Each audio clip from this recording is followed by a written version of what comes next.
माझ्या महाराष्ट्रातील बांधवांनो, भगिनी आणि मातांनो, नमस्कार. जय महाराष्ट्र.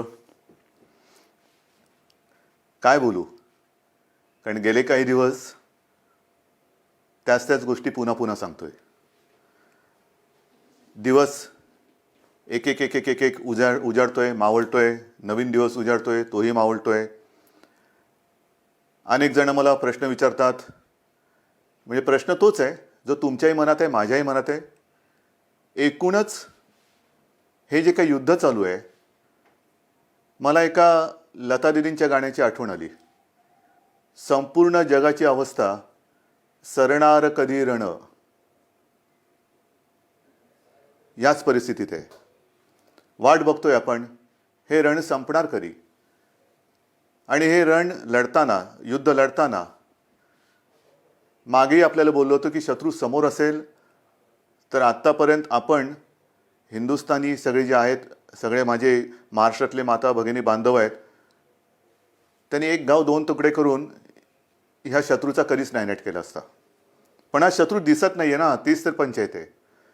आणि हा शत्रूसुद्धा एवढा विचित्र आहे की तो आपल्याच लोकांच्या माध्यमातून आपल्यावरती हल्ला करायला बघतोय. पण तरी देखील आपण सर्वांनी जो एक अभूतपूर्व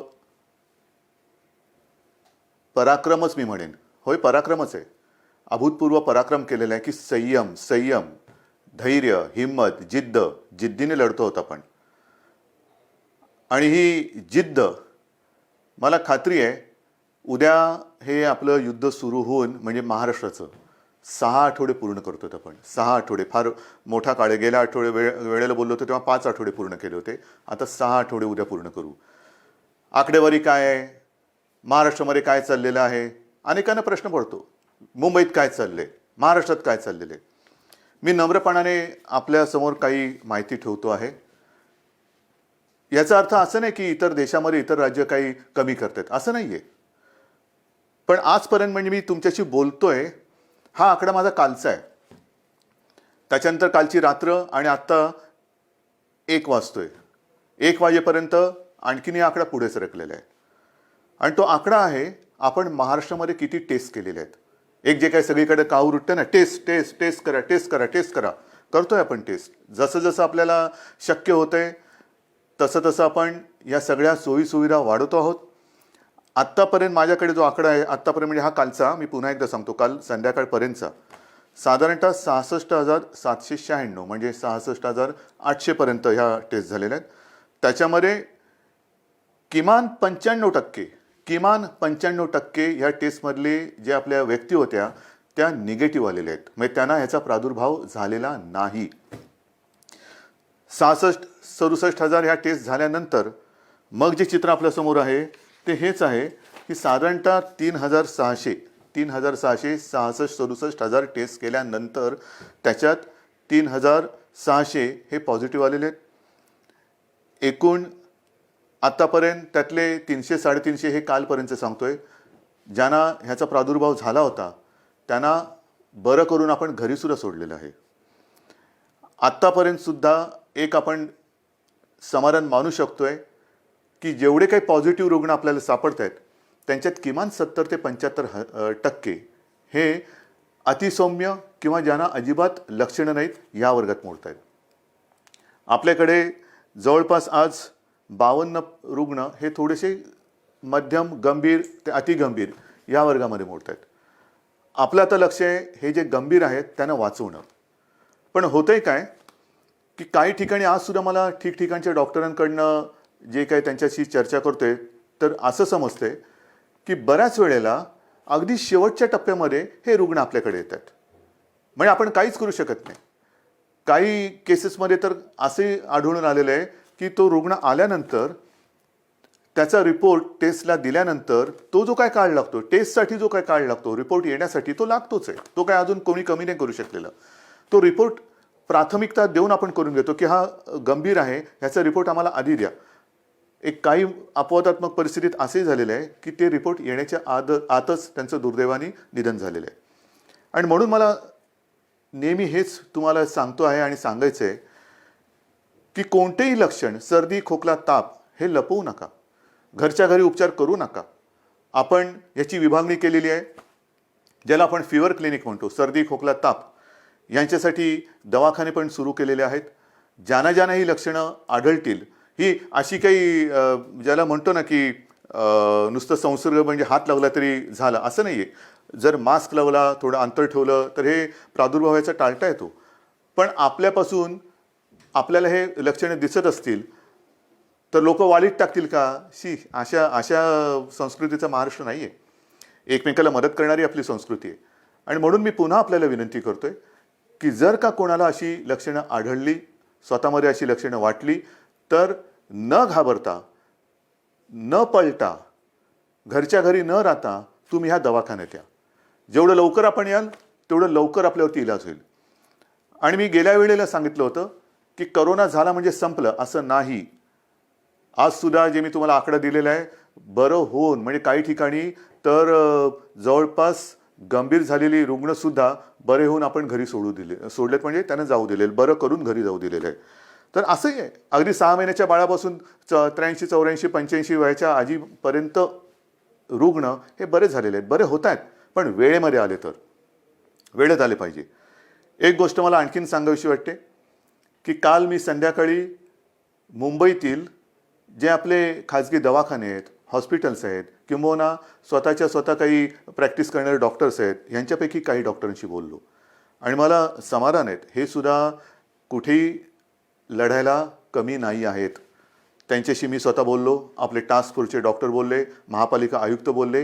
या सर्वांनी एक आपल्याला आश्वासन दिलेलं आहे, विश्वास दिलेला आहे की आज उद्यापासून ह्यांच्या सगळ्या ज्या काही प्रॅक्टिस आहेत, विशेषतः नॉन कोविड पेशंटसाठी, नॉन कोविड म्हणजे ज्यांना कोविड नाही आहे, कोरोना झालेला नाही आहे, असे सुद्धा अनेक रुग्ण, त्यांच्या जुन्या तक्रारी आहेत. कोणाला किडनीचे आजार आहेत, कोणाला हृदयरोग आहे, कोणाला मधुमेह आहे, इतरही काही व्याधी आहेत, काही जणांना अचानक होत आहेत. तर त्यांच्यावरती उपचार करण्यासाठी हे क्लिनिक, हे दवाखाने आणि हे हॉस्पिटल्स ही कोणत्याही परिस्थितीत चालू पाहिजेत. नाहीतर कोरोना करताना ह्यांच्याकडे दुर्लक्ष झालं तर हाही वर्ग खूप मोठा आहे. त्याच्यासाठी ते आपल्याला मदत करतात. त्या सगळ्यांना मी धन्यवाद देतोय. आणि मी संपूर्ण महाराष्ट्रातील डॉक्टर्सना आवाहन करतोय, विनंती करतो आहे की मुंबईतले डॉक्टर्स तयार झालेले आहेत, महाराष्ट्रामध्ये सुद्धा तयार होत आहेत. पण आता घाबरू नका. तुम्हाला जे काही हवं आहे, जे काय सरकार म्हणून करता येणं शक्य आहे, ते सर्व सरकार म्हणून आम्ही करतो आहोत. काही काळजी करू नका. तुम्हाला अगदी PPE किट पाहिजे असतील, जिथे शक्य आहे, कारण आजही या सगळ्या उपकरणांचा थोडा नाही म्हटलं तरी तुटवडा आहेच. मी उगाच काहीतरी खोटं सांगणार नाही आहे, पण तुटवडा थोडासा आहे. पुरवठा होतो आहे, केंद्राकडनं होतोय. राज्य सरकारसुद्धा जिथून शक्य होईल तिथून हा जो काही उपकरणांचा आपल्याला पुरवठा होऊ शकतोय त्यांना संपर्क करून त्यांच्याकडनं सुद्धा घेतोय. म्हणजे हे होत आहे, परिस्थिती सुधारते, नक्कीच सुधारते. धान्याच्या बाबतीत सुद्धा जवळपास 80-90% लोकांपर्यंत राशन आपण पोहोचवलेलं आहे. भगवा रेशन कार्डच्या बाबतीमध्ये राज्याने जो एक मोठा निर्णय घेतला त्याच्याप्रमाणे वाटप आता येत्या काही दिवसात सुरू होते. आपण त्यांना कमी दराने, सवलतीच्या दराने अन्नधान्य देतो आहोत. केंद्राने सुद्धा, मी मागे जे बोललो होतो किमान आधारभूत किमतीने, त्याच्या बाबतीत सुद्धा ते मदत करतायत. आपल्याला अजून काय करता येणं शक्य आहे ह्याच्याबद्दल विचार करून केंद्राशी आपली बोलणी चालू आहेत. केंद्र सुद्धा आपल्याला मदत करते. महत्त्वाचा मुद्दा काय, अनेकांना असं आजही वाटते की केंद्र सरकार मोफत धान्य वाटते, तुम्ही का नाही देत? मोफत धान्य, केंद्र मोफत धान्य देते, मग तुम्ही का नाही देत? मोफत देत आहे, पण ते आत्तापर्यंत तरी फक्त त्यांनी तांदूळ दिलेले आहे. आणि हा तांदूळ सुद्धा अन्न सुरक्षा जी काही आपली एक योजना आहे त्यातल्या लाभार्थ्यांसाठी आहे. जसजसा तांदूळ येतोय तसं तोही आपण वाटतोय. या तांदूळाबरोबर आपण डाळ आणि गव्हाची मागणी केलेली आहे. कारण नुसता तांदूळ घेतोय तो आम्ही देतोय, पण तांदूळासोबत म्हणजे भाताबरोबर गहू आणि डाळ तर पाहिजे.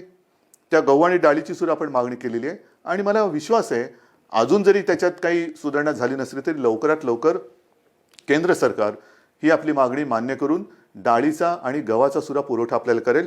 तो जसा येईल तसं तो आपण वितरण करायला त्याची सुरुवात करतोय.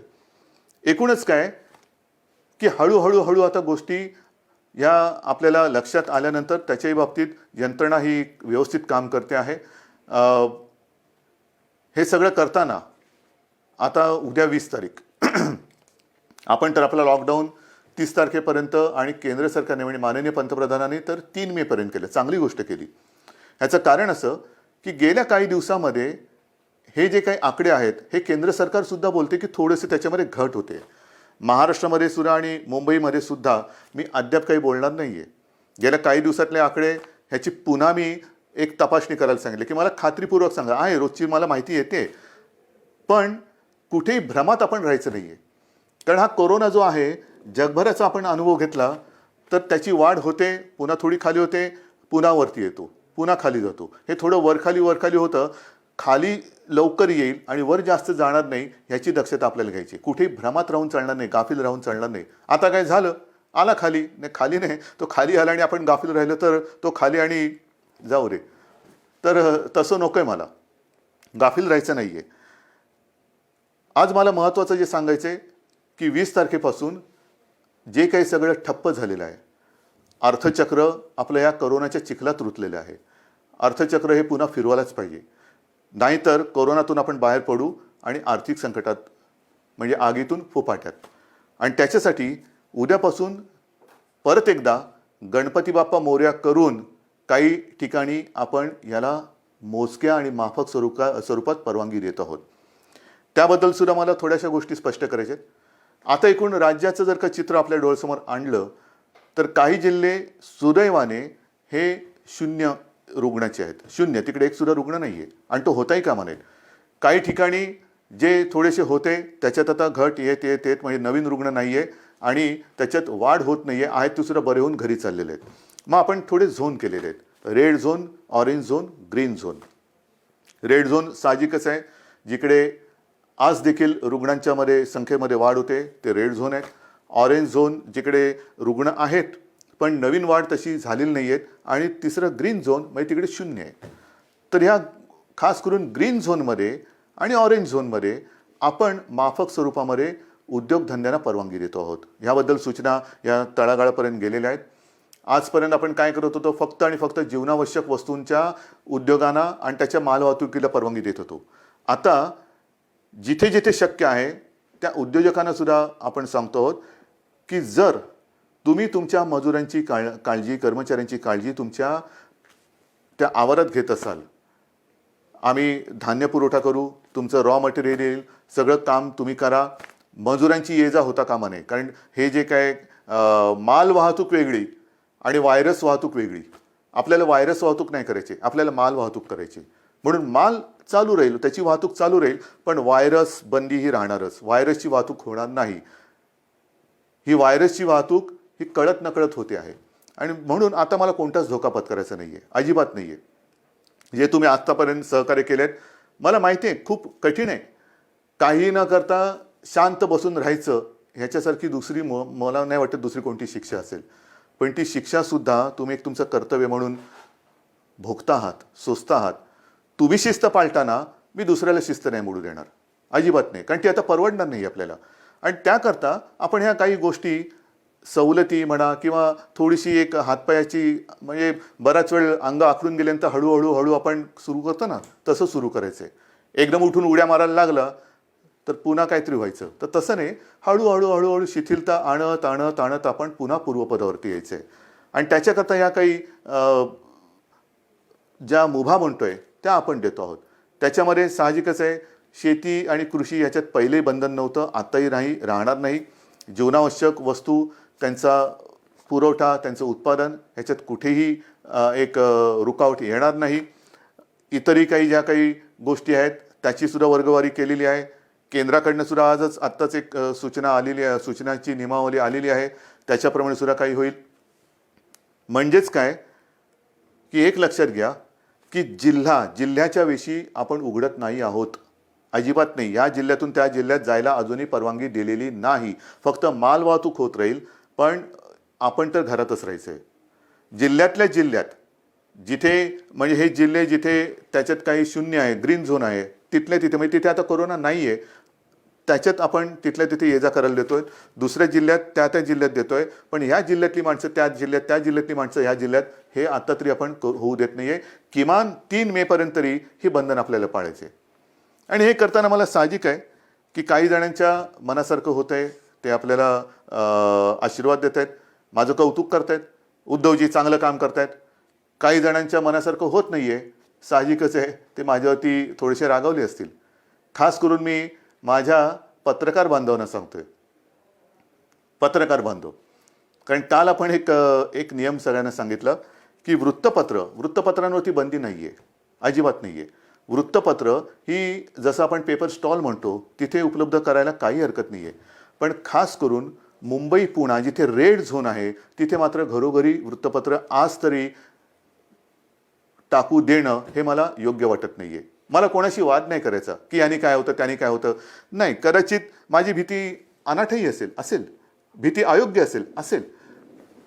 मला कोणी वाईट म्हणतील म्हणू देत, मी महाराष्ट्रासाठी वाईटपणा घ्यायला तयार आहे, जरूर तयार आहे. जर माझ्या महाराष्ट्राचं भलं होणार असेल आणि त्याच्यासाठी मी वाईट ठरत असेल तर मी वाईटपणा घ्यायला तयार आहे. अत्यंत नम्रपणाने, जसं तुम्ही माझं कौतुक करता तसंच हा वाईटपणासुद्धा मी स्वीकारायला तयार आहे. पण कृपा करून आत्ता ह्या आणीबाणी म्हणजे हे आरोग्यविषयक आणीबाणी असताना त्याच्यात मला कोणताही धोका घ्यायचा नाही आहे. अयोग्य योग्य हे उद्या कळेल, पण समजा कुठे काही फटकन काही घडलं तर मला आता मुंबई पुणे आणि इतर कुठे काय असेल तिथे हे कोणत्याही परिस्थितीत संकट संपवायचं आहे. आणि म्हणून मी आपल्याला सगळ्यांना सांगतो की आजपर्यंत जसं तुम्ही मला सहकार्य केलं तसंच सहकार्य हे मला नाही, आपण आपल्याला स्वतःला सहकार्य करतोय. ह्याचं कारण आज तरी ह्या रोगावरती औषध आलेलं नाही, कोणती लस आलेली नाहीत, प्रयोग सुरू आहेत. पण असं ठामपणे कोणी सांगत नाही हे औषध घ्या म्हणजे पी हळद आणि हो गोरी, असं काही नाही आहे. अजूनही असं सापडलेलं नाही आहे. ते सापडेल तेव्हा हे सगळीकडे होईल, मग ही भीती कमी होईल. पण आत्ता तरी याच्यापासून लांब राहणं हे एवढाच हा एकच उपाय आपल्याकडे आहे. आणि त्याकरता मी पुन्हा एकदा आपल्याला सगळ्यांना सांगतोय की एकतर जरी ही थोडीशी मुभा आपण सर्वांना देत असलो तरी नागरिकांना कृपा करून विनंती आहे की आपण मात्र घराबाहेर पडायचं नाही आहे.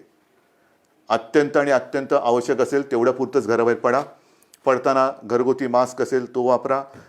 आल्यानंतर म्हणजे काही ठिकाणी अँटी कोरोना पोलीस, मला समाधान वाटलं की काही ठिकाणी सुरुवात झाली. अगदी पोलीस अधिकाऱ्यांच्या घरात सुद्धा अँटी कोरोना पोलीस आलेले आहेत.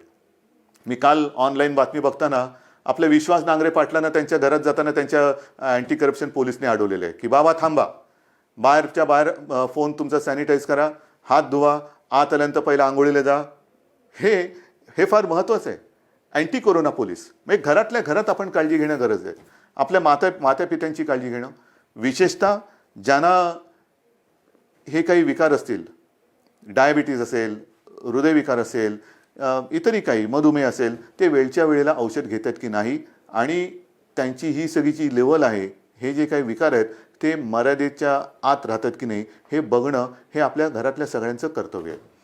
काही ठिकाणी मला अशी मेसेज येत आहेत की लहान मुलं आपल्या वाढदिवसाचे पैसे, आपल्या खेळण्यासाठी साठवलेले पैसे, कोणी सायकलसाठी साठवलेले पैसे हे मुख्यमंत्री सहायता निधीला देत आहेत. काय बोलायचं या मुलांना?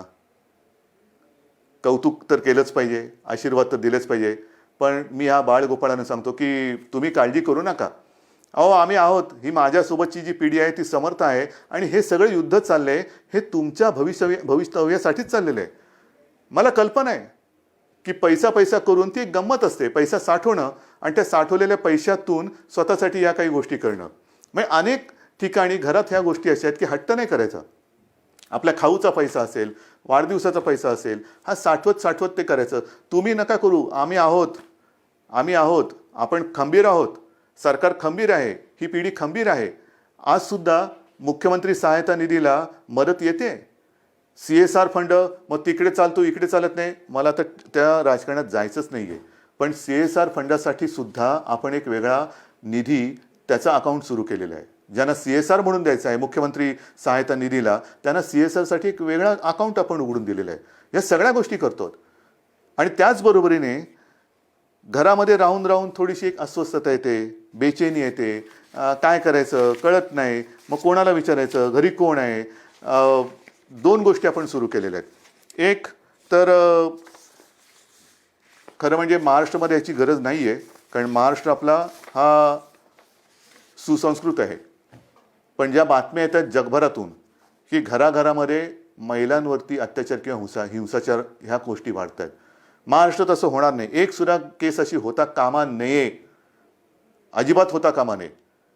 पण तरी देखील महिलांना मी विनंती करतोय की समजा दुर्दैवाने कुठे असा आपल्याला अनुभव आला तर 100 नंबर हा आपल्या मदतीसाठी आपण केलेला आहे. कुठे अशी जर का तुम्हाला वाटली की इकडे आपल्यावरती अन्याय होतो किंवा थोडंसं होते, मानसिक स्थिती थोडीशी इकडे तिकडे होते, पण तिच्यासाठी, ती सांभाळण्यासाठी आणि महिलांना रक्षण देण्यासाठी एक 100 नंबर हा आपण त्या सेवेसाठी देतो आहोत. दुर्दैवाने जर का अशी कुठे घटना घडत असेल तर 100 या नंबरवरती माझ्या माता भगिनींनी फोन करावा. तत्काळ आपलं महाराष्ट्र सरकार आपला भाऊ म्हणून आपल्यासोबत आपल्या मदतीसाठी धावून आल्याशिवाय राहणार नाही. आणि हे सांगत असताना मी आणखीन 2 नंबर आपल्याला सांगतोय, कारण इतके दिवस घरी राहिल्यानंतर मन अशांत होणार, मनात बेचैनी वाढणार, एकटेपण वाटणार, काय करावं कळत नाहीये, थोडंसं वैफल्य वाटणार. मग काय करायचं?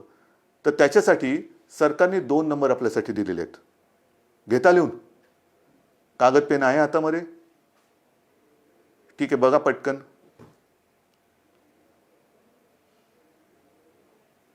घ्या लिहून.